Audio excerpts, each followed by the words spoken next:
سلام دوستان، اگه برای شما سواله که قرآنی که الان هست آیا همان قرآن نازل شده بر پیامبره یا نه و یا اصلا این قرآن کلام خداست یا سخن پیامبره و اینکه اولین بار این قرآن توسط چه کسی و به دستور چه کسی تدوین شده و به چاپ رسیده و نظر دانشمندان مسلمون و غیر مسلمون دربارش چیه؟ لطفاً تا انتهای ویدیو با ما همراه باشید.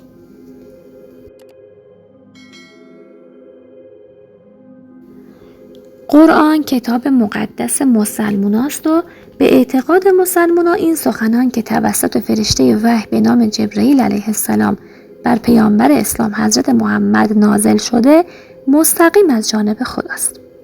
مسلمان قرآن رو بزرگترین معجزه محمد و واضحترین دلیل بر پیامبری او میدونند.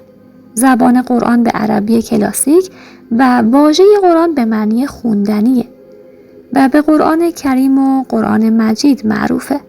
به 30 جزء تقسیم شده و 114 سوره داره. لازم میدونم که بگم قرآن همچنین یکی از متون مقدس بهائیان هم به شمار میره. این کتاب جدای از اهمیت دینی و مذهبیش از لحاظ زیبایی لفظی و ادبی هم یکی از بهترین آثار ادبی ادبیات عرب شناخته میشه و همین امر باعث شده که تأثیر فراوان و بسزایی بر زبان عربی داشته باشه. محتوای قرآن درباره خداست و اصلش بر توحید و وحدانیت خداوند تاکید و تکیه داره. لازم میدونم بگم که طبق اعجاز عددی که داره جای اونو عدد 19 فرا گرفته که اگر این عدد رو بخوایم به ابجد برگردونیم میشه واحد. در قرآن از رابطه انسان با خدا سخن به میون آمده و در یکی از آیه های اون خدا به پیامبر میگه که ای پیامبر، هنگامی که بندگانم از تو درباره من بپرسند بگو یقینا من نزدیکم و دعای دعا کننده را زمانی که مرا بخواند اجابت می کنم. پس باید دعوتم را بپذیرند و به من ایمان بیاورند تا راه یابند. و همچنین در جای دیگه میگه من از رگ گردن به شما نزدیکترم. آدمیان بی هیچ واسطه‌ای میتونن با خدا ارتباط برقرار کنند و با او صحبت کنند. طبق روایات رسمی و مورد قبول مسلمان‌ها قرآن تا زمان عثمان جمع‌آوری شده بود. پذیرش صحت و درستی قرآن عثمان توسط تمام مسلمان‌ها به خصوص شیعیان حداقل تا قرن 4 هجری طول کشیده. غیر مسلمانای دانشمند تحقیقات زیادی درباره ادبیات، محتوا و وحیانی بودن قرآن انجام دادند. بعضی از اونها معتقدند که قرآن سخن و کلام پیامبره و گفتن که محتوای اون از مآخذ و متون مسیحیت و یهودیت و اشعار دوره جاهلیت گرفته شده.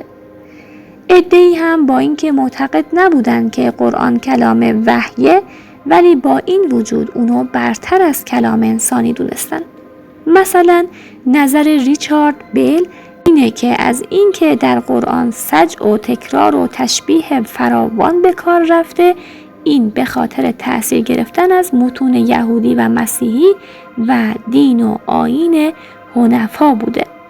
در مقابل ریچارد بیل نولتکه از لحاظ ادبی اذعان به اعجازگونگی قرآن به خصوص سوره های مکی اون داشته و آیات قرآن رو به نغمه و آهنگ فرشتگان مانند کرده که جان مؤمنین رو به وجد و سرور و شادی میکشونه. اما موریس بوکای مستشرق فرانسوی اعجاز علمی قرآن رو لحاظ کرده و بیان داشته که بعضی از آیات قرآن با اکتشافات علمی جدید کاملا مطابقت داره و از این رو نتیجه گرفته که قرآن دارای منشأ و منبع الهیه. قرآن اصلی ترین مأخذ و منبع تفکر مسلمین و سنگ محک دیگر منابع تفکر اسلامی مثل حدیث و سنته و این مطلب به این معنیه که احادیث و روایاتی که به دستمون رسیده در صورت مخالفت با آموزه های قرآن اعتبار نداره. طبق روایات پیامبر اسلام و امامان شیعه احادیث رو باید بر قرآن عرضه کرد و اگر بر اون منطبق نبود پس باید به این احادیث مهر ابطال و جعلی بودن زد. پیامبر اکرم می‌فرماید هر سخنی که از من برای شما نقل میشه اگه با قرآن سازگار باشه پس اونو من گفتم و اگه خلاف آن باشه اون سخن از من نیست. امام صادق علیه السلام هم می‌فرماید هر حدیثی که با قرآن منافات داشته باشه دروغه.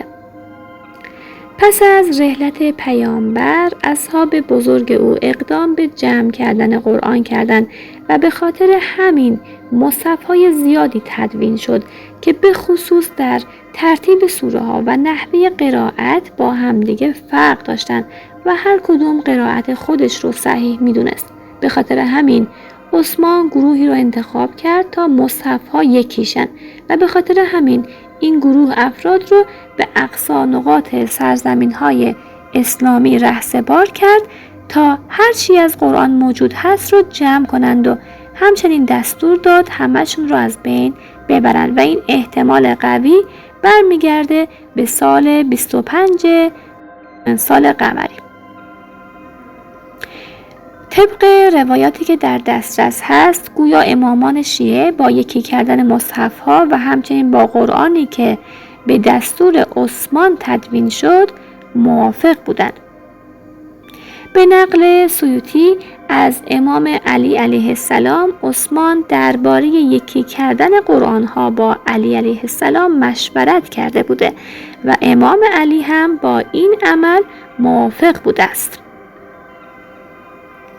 و همچنین در روایات نقل شده که شخصی در حضور امام صادق علیه السلام برخلاف قرائت رسمی قرآن میخونده و امام ایشون را از این کار نهی کرده است. و نتیجه این که طبق کتاب التمهید شیعیان کل قرآنی را که امروز وجود داره درست و کامل میدونن.